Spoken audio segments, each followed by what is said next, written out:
So, what is your favorite martial art that you've studied so far? Like, is it Jiu Jitsu, Krav Maga, or what? I mean, it's got to be probably somewhere in those more self-defense ones, since you kind of built a brand around it, right? It's like when you talk about self-defense is an interesting thing because it's like the idea of self-defense is like do whatever the hell you need to do to protect yourself. Like that's what self-defense is. So you can't really pin it to one art. I think that's why I love it so much. At least the deeper I've gotten into it, because like BJJ will run around and say they're the best self-defense program, and Krav Maga will run around and say they're the best self-defense program, and then some dude doing magical, I don't even touch people's bodies techniques on the internet will run around and say they're the best self-defense program. But it's all horseshit because there's no, like, that's not a thing. Like BJJ has elements that are very good for defending yourself, and boxing has elements that are very good for defending yourself, and Kali has elements that are very good for defending themselves. But like all of the other arts, because they're so like minutely focused on like one thing, they're not actually self-defense. Because realistically, self-defense is like, don't go stupid place with stupid people to do stupid things.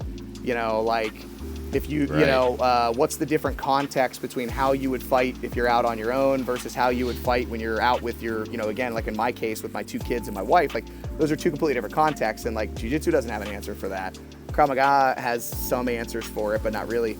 So it's a tough question because I like exploring the element of fighting, like psychologically and physically. So it's a tough one. If I had to pin it down, to be completely honest, man, I would say that I should have been a wrestler, and I didn't discover wrestling until I was 24. But man, I love wrestling. Like, and I don't know if I love wrestling because I honestly don't even know the rules of wrestling. I just know that you want to be on top and you want to smash people into the floor, and that's where my brain goes with a lot of this stuff. So I was supposed to be a wrestler, but I was when the wrestling coach in high school was like, "Hey man, like you should get into wrestling. You're built for it." And I was like, "Nah, that's stupid."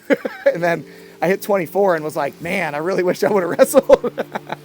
So yeah, if I had to pick one, I'd say wrestling. But if I'm being honest, man, I love doing, like Kali, for instance. Kali is, and again, this isn't to bug anybody in any way, shape, or form, but yeah, 80% of Kali is impractical for self-defense. However, I love the art form. Like I like learning. I like experiencing new things. I even like traditional like Eastern martial arts, like karate and taekwondo. I think it's fascinating when people spend and dedicate that much time to like perfecting movement. Yeah, so that's a tough one for me. I think if I had to glue it down, I love learning about this space, and I think that's good for me as a self-defense instructor because I get an opportunity, because I'm so interested in different arts. I explore them, and then I have an opportunity to have like meaningful conversations with people from different arts and be like, oh yeah, I tried Kali, and like, oh yeah, I did karate when I was younger, and I've taken some TKD classes, and you can actually meet them where they're at instead of being like, nah man, I'm a wrestler and taekwondo is stupid. It's like, nah man, it's got its elements. So yeah, that was a long-winded answer to your question. So yeah, wrestling. No, you're good, man. You're good. No, I was feeling it when we first started getting into jiu-jitsu. A lot of people were talking about which one's better. You were kind of hitting on that, and a lot of people talk shit about Krav Maga. Yeah. And I was like, man, I don't know. It looks legit to me. And I watched like some Netflix show where they go around and they look at all these different fighters, and they went over to Israel and they were talking to a guy there. And I was like, man, that shit looks rough. Yeah. I tried it out in San Diego, and I was like, oh yeah. So I was like, all right, everyone that makes fun of this shit needs to go try out a couple classes. Yeah. Because I'm like, yeah, sure, like maybe my jiu-jitsu would work on these guys, but I knew like right after a couple classes that even if it did, I was gonna take a ton of damage before I got wherever I was gonna get. I was like, yeah, that shit's legit. Like, I think you try them all of them are legit. I don't, like you can take something from all of them. Yeah, I usually explain it this way. Like, there's 2 elements to it. First off, like, and I'm sure y'all know this, like in the jiu-jitsu world, like there's so many freaking jiu-jitsu gyms now. They're not created equal, right? Yeah. So like even just saying jiu-jitsu is the best art, but like, even here in Columbus, like we've got a 10th Planet gym in Newark. That's going to be a completely different experience than if you go to, like we've got Vitor Oliveira in down here in Grandview. If you go to one of his gi classes, that's going to be completely different than if you come and mess around with, you know, Mike Chaney, my coach, who's got like a wrestling background and likes cradles and also has a judo background and things like that, it's like, it really is going to come down to the instructor and the community. And that's what's really going to determine anything. So like, are there terrible Krav Maga gyms? Absolutely. Are there terrible BJJ gyms? Absolutely. So a lot of that experience is individual based. So that's one part of it. And then the other part of it that I explain it with, now we're talking self-defense specifically. If you're interested in the art of jiu-jitsu, go do jiu-jitsu. You're not, Krav Maga people are not good at competition fighting at all. I can tell you that. But if you are talking the self-defense element of it, I think one of the big things you got to look at is just like, what's the context of your self-defense?